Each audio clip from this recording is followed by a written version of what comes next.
Hello everybody, this is Andre with GarageDoorGuidance.com. I just want to show you a quick tutorial video on how to replace a chain drive gear on a garage door opener. A couple reasons why you might want to do this is if your garage door comes down all the way, pops back up, especially with the chain drive, usually that's a sign that the gear itself shifted forward due to wear. That's this part here. This whole, you see the little shiny new metal, it's already been replaced, but we're going to go ahead and do it again. Obviously this isn't mounted, just to be a little easier, but honestly it probably might even be easier to do it from a mounted garage door, just so this cover you can actually remove a lot easier. Anyway, a couple things. So like I said, that would be one reason why you'd want to change it. The other reason is if you have little metal shavings beneath the gear, which you could take a look, it'd be around right about here. You'd see some shavings. That'd be a sign that your gear is getting ready to bust. And so that will also come with the whole popping back up kind of deal there. And just a couple things before you get started. If your gear did break completely, this piece would be gone. Little sprocket, bring that a little closer. This little sprocket guy here would be actually completely gone, and your chain would actually be off, obviously, and your motor would just hum when you hit the button, and you wouldn't really get anywhere. And so that's a couple steps you want to take with that as well, versus doing it just like this with the gear still attached. There's an extra step involved. First off, let's go with what you'll be needing. This is the everyday stuff I use. Obviously you could choose what you would need. Got my impact gun, just two wrenches, a 1/2 inch and a 5/16 as well. And same thing, you got a 1/4 inch socket, a 5/16 socket, and this is just and also a 1/4 inch, just an extension that I use just to get a little easier, and I'll show you that in just a second. And obviously a pair of worker gloves. Now, first off, let's talk about if your chain is actually completely off. Like I said, you're going to have a little bit of a different procedure here, just because there is a limit switch inside here, which I will be showing you, that the door, well, your operator believes that tells you when to, tells the motor when to stop this guy from going up too far, or vice versa, going down too far here, sometimes jamming into the end there, damaging your door. So you definitely want to watch out for that. And so what I like to do normally is, especially if it's broken, I will always trip the sensors. I'll hit the button and I'll trip the sensors so that the operator brings the limit all the way into the open position.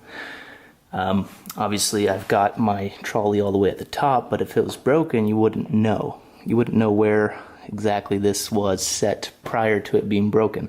Especially if you hit it a couple of times, you wouldn't be able to tell for sure. So like I said, I will go ahead and do it. Obviously I still have, I know exactly where it is, but you might not. And so what I'm going to do is I'm going to hit this and I'll trip the sensors.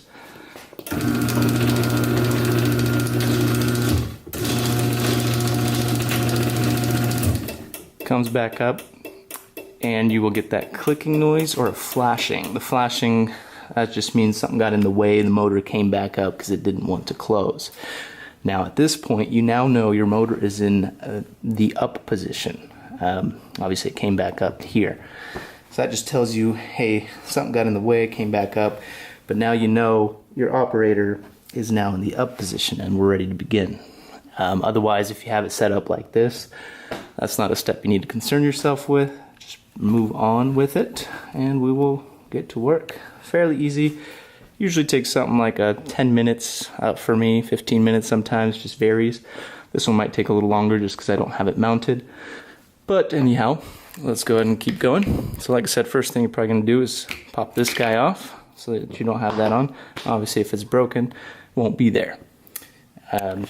Second step, I will always say, you definitely need to just unplug this guy. So, because if you don't, you risk getting zapped by the circuit board if you manage to touch it. So like I said, we'll just go ahead and unplug that. Good to go. So your operator is now harmless in the sense of the word, and we should be ready to begin. Let's give this a second. Let me set that back up. There you are. All right, let's get to it. So grab the gloves. Give me a second here. Put that on. Now you are going to do, first thing you're going to do, there are 8 1/4-inch screws. So you got 2 here. You're going to need to do the bottom 2 there and there. Well, that one's missing, but you would normally have one there and there as well. So that's 2, 4, and 6. And the other ones also just on the front side, you got one there and there. And then once you got that box off, once you have those screws off, you can take the little green box there off, and you can move forward with the repair. Now, let's go ahead and do that. So I'll go ahead and proceed to do that for us. Put your 1/4-inch on. You'll see, told you it might be a little harder for me. I'll take that off, put it here. That's off. That's off.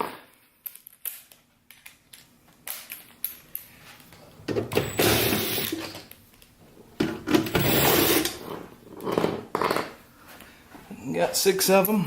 Let's get these guys. You can remove this light bulb cover if it's bothering you, if it's in the way. But I'm already doing this a little tougher, so might as well leave it be. Alright, good to go. Now that that's off, set that aside. Yep, tool's trying to run away there. Didn't get very far, we're alright. And so sometimes they've got little sticky pads, so you might need to pry that off a little bit on all sides. Just a little easier to get it open. So what you can do, just take that right off. There you go. Got your box off. So that's that. Ready on there. Okay, so where do we go from here? Next step, you're going to want to release. Obviously, if your chain's broken, you know, if the gear snapped off, you won't need to do this part, but you've got this guy here. We're going to need to loosen just so we can get the chain slack, a little more slack, and we can take it off the gear. So go ahead and do that. Give me just 1 second. Set this darn thing up. Yeah, bear with me guys here. You got your 1/2-inch wrench. Come on over. Not too difficult. You just unscrew that. Sometimes if you can, you could always just remove it with a socket on an impact if you'd like, if you can make it fit. Usually I found that it's a little too difficult, a little too tight of a space to be able to do that. So we'll just do it by hand here. Okay, so screwed back in, we're good to go. Gonna go ahead and proceed. So next step, just gonna put the chain back on. So you usually want to keep it somewhere in the same vicinity as where it was before, as far as the trolley is concerned, because like I said, the motor already thinks that it's up in this position. So if you have it further up, further down, for example, if you started this here and you put it back together somewhere down in the middle, now the motor thinks it's all the way open. So when you hit it, it's going to travel here, and it still thinks it's got an extra couple feet. So it's going to run right into this, cause all kinds of issues. Not only that, but it'll be attached to your door, so it'll probably crush the door as it comes down because it thinks it can go a lot further when it really can't. So like I said, they definitely stress that. You definitely want to get that in the right spot. So like I said, we'll go ahead and put that back on. Same thing, might take a little bit of convincing. This one's fairly easy, I loosened it enough. You could take it completely off if you need to put it on the right way, and then I always just cap that right when I'm done with it, just so it doesn't go anywhere. And then we just tighten this back up, back to where it was. You don't want to tighten it too much because you'll get all kinds of funky sounds. Chain slapping against the rest of the railing, so that'll cause an issue there. And I want to do that. So we keep on going, just tighten this up. Usually this part will still be in the same position, so you'll be able to tighten it right back up to its initial setting, which is definitely good because you don't have to judge for yourself. Tighten this guy back up.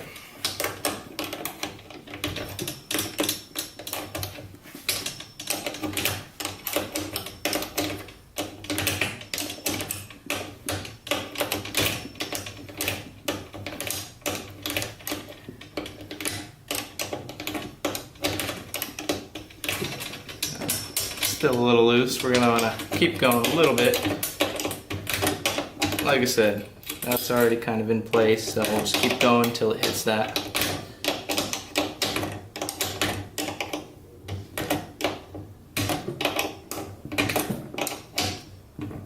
Tighten it all the way down, and you see that? That's about where you want it. Not too tight, not too loose. Perfect. Okay, so got that back into place. Now, if you're still unsure whether or not you've got this in the correct position, you're still going to have to adjust it one way or another. Even if you do got it as close as it was, you'll still have to adjust it. However, if you're completely unsure, grab the box and you'll see you have got, let's see if it'll focus, come on. And there you go. So you got the down travel, up travel. So now if that was on the motor, that'll be down travel. Now let's put it sideways. So down travel, up travel. And how you can tell, well, you still got the box off. So you can see this little metal piece here. Let me bring that in a little closer for you. Okay, so this guy, oh, come on, let's focus. That's about as good as it wants to get. Anyway, this piece is touching the up position limit right there. Come on.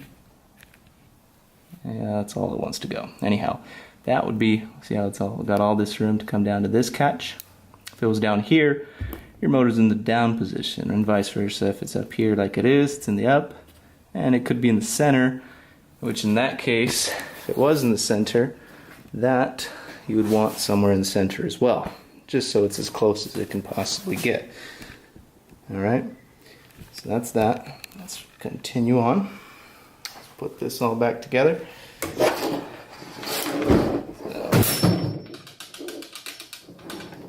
go ahead and put this here. Gotta put the box back where it was, and we can screw it all back into place. So, just gonna lift my box. Obviously, like I said, you won't have to do this, because you will just need to do it from where you're standing on the ladder, more than likely. And you just put it back into place. You can start going screwing it back into place as well. I'll just go ahead and do that here. Alright, so screwed back into place. Put a light bulb cover back on if you did take that off.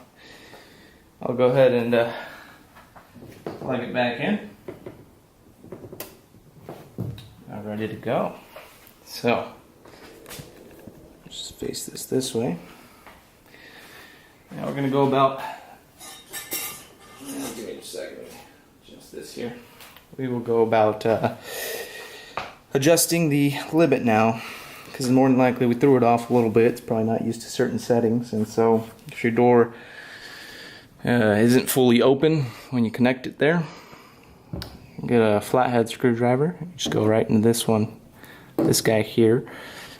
Just take a look right down here, down and up travel. So if you turn clockwise on the up, that will increase how far it goes, and vice versa. If you turn it counterclockwise on the down, that's going to adjust how far down it goes. So I will just adjust it so that it gets up to here. Let's just say that's where my door opens up all the way. Just get that in there. There we go. Adjusted. So I'll hit my button, and you'll see it traveled up a little bit.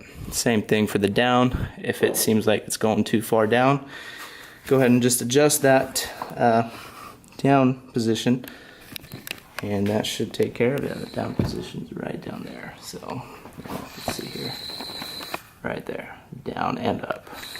All right.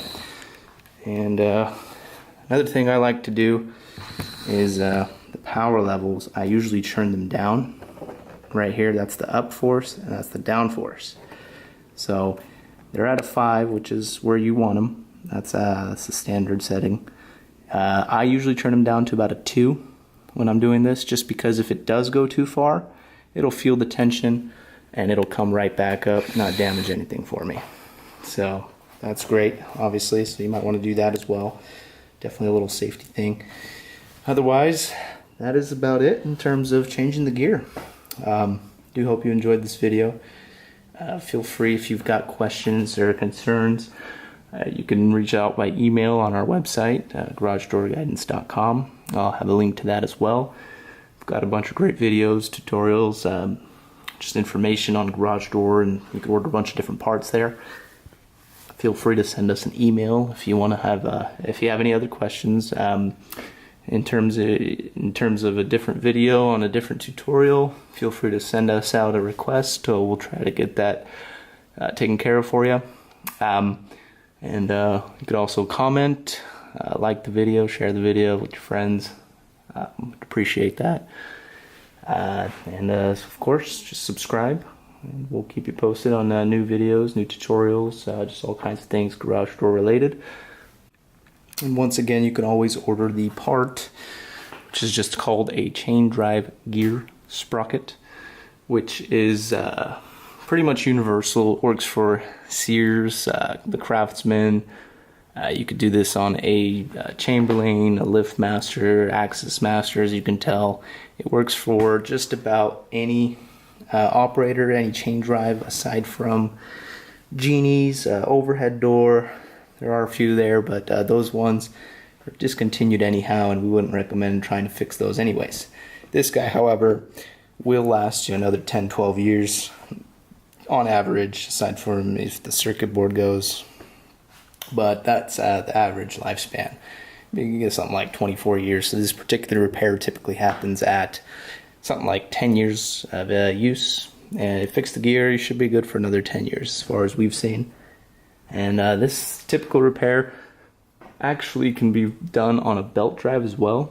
This works for, it's a very, very similar process, nothing really different there, aside from if you're working with like the digital ones, which highly doubt you'll be needing to do those anytime too soon because those just come out.